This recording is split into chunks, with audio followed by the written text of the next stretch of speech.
দশকের মাথায় ইটালিতে প্রবাসী বাংলাদেশি ছেলেমেয়েদের প্রাথমিক ও মাধ্যমিক শিক্ষার হার যথেষ্ট থাকলেও উচ্চশিক্ষার হার অতি নগণ্য, হাতে গোনা দু-একজন। সম্প্রতি ইটালির ভেনেতো অঞ্চলে প্রথমবারের মতো বাংলাদেশি বংশোদ্ভূত সাদাত হোসাইন পাদোভা ইউনিভার্সিটি হতে ইঞ্জিনিয়ারিং মেকাট্রনিকাতে উচ্চশিক্ষা লাভ করার গৌরব অর্জন করল। তার এ সাফল্যের সুফল হিসাবে কর্মজীবনে যোগদান করল মাল্টিন্যাশনাল কোম্পানি বোলোনিয়ার ইমাতে। ভবিষ্যৎ ও এই প্রজন্মের ইটালিতে বেড়ে ওঠা শিক্ষার্থীদের উৎসাহ দিলেন এভাবেই। আমি পাদোভা ইউনিভার্সিটি থেকে মেকাট্রনিক ইঞ্জিনিয়ারিং এ ব্যাচেলর শেষ করছি এই বছর জুনে। ইটালিয়ান পড়ালেখার আমি আমার লাস্ট ইয়ারে আমি আমেরিকা, কানাডা, লন্ডন বিভিন্ন দেশে অনেক সময় করে ওইখানে ছিলাম এবং আমি লন্ডনে গেছিলাম মাস্টার্স কমপ্লিট করার জন্য। কিন্তু ওইখানে আমেরিকা, লন্ডন, কানাডা থেকে ইউরোপে যেমন ইটালি, জার্মান, বেলজিয়াম ওদের ইউনিভার্সিটিতে ওদের পড়ালেখার মান অনেক বেশি। আমি কাজে জয়েন করব এই 2013-র 7 তারিখ থেকে। এটা একটা বড় একটা মাল্টিন্যাশনাল কোম্পানি।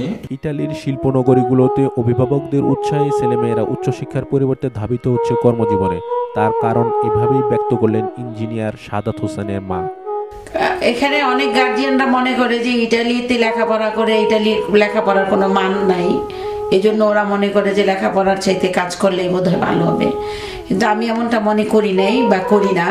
এই কারণে আমি আমার ছেলেকে কর্মজীবনে না ঢুকে ওকে লেখাপড়ার জন্য আমি পাঠাইছি এবং ও পাদোভা ইউনিভার্সিটি থেকে ইঞ্জিনিয়ারিং পাশ করছে আলহামদুলিল্লাহ এই বছর। এখনো ভালো একটা জব পাইছে এবং ভালো একটা জব পাওয়ার জন্য উচ্চশিক্ষিতের প্রয়োজন সব জায়গায় আছে। এই ইটালিতেও যেরকম আছে সারা ওয়ার্ল্ডেই আছে। স্থানীয় সচেতন মহল মনে করেন এখন থেকে এই প্রজন্মের নিকট উচ্চশিক্ষার মূল্যবোধ অবগত করানো প্রত্যেকটি ইটালিস্থ প্রবাসী বাংলাদেশি পরিবারগুলোর নৈতিক দায়িত্ব ও কর্তব্য। ভবিষ্যৎ প্রজন্মের নিকট ইটালিয়ান শিক্ষা ব্যবস্থার মান ও গুরুত্ব সম্পর্কে স্থানীয় সচেতন মহল এভাবেই জানালেন।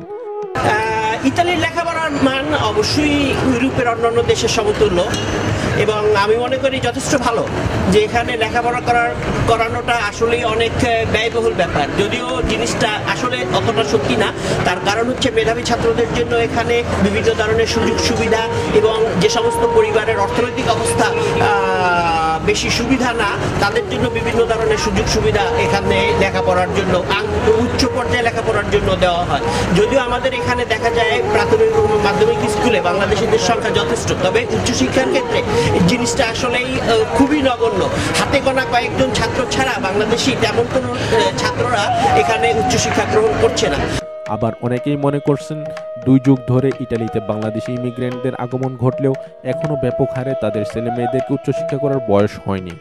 তারপরে ইউনিভার্সিটি সেখানে যাওয়ার তাদের এখনো বয়স হয় না। আমি আশা করি আমাদের জেনারেশনের যারা এখানে বাচ্চারা আছে তারা লেখাপড়া করতেছে, তারা প্রাইমারি স্কুল পার হয়ে এবং হাই স্কুল, তারপরে স্কুল সুপিরিয়রে, তারপরে ইউনিভার্সিটিতে যাবে, এটা আমি আশা প্রকাশ করছি এবং আমার দৃঢ় বিশ্বাস আমি মনে করি। ইটালিস্থ বাংলাদেশি অভিভাবকদের প্রতি দেশ ও জাতির ভবিষ্যৎ উজ্জ্বল করার লক্ষ্যে আবেদন জানালেন স্থানীয় সচেতন মহল। এবং আমি মনে করি টোটাল ইউরোপে ইংল্যান্ডের চেয়ে এই জায়গার ফ্যাসিলিটি এবং সব দিকে একজন মেধাবী ছাত্রের জন্য এই জায়গায় সব কিছু উন্মুক্ত। আপনারা মিথ্যে লালসায় কিছু টাকা উপার্জনের জন্য ছেলেদেরকে কাজে না নিয়ে তাদেরকে সুন্দরভাবে লেখাপড়ার জন্য ধাবিত করেন, উৎসাহিত করেন। প্রত্যেকটা মা বাবার কাছে আমার এই একটা আবেদন। এই আবেদন করেই আমি বলতেছি সারা প্রবাসী ইতালির যারা আছে সবাই আপনাদের ছেলে মেয়েদেরকে লেখাপড়ার জন্য মনোযোগী উপন্যাসন করবেন। ধন্যবাদ। Alam Mahbub, channel S television news, Vicenza, Italy.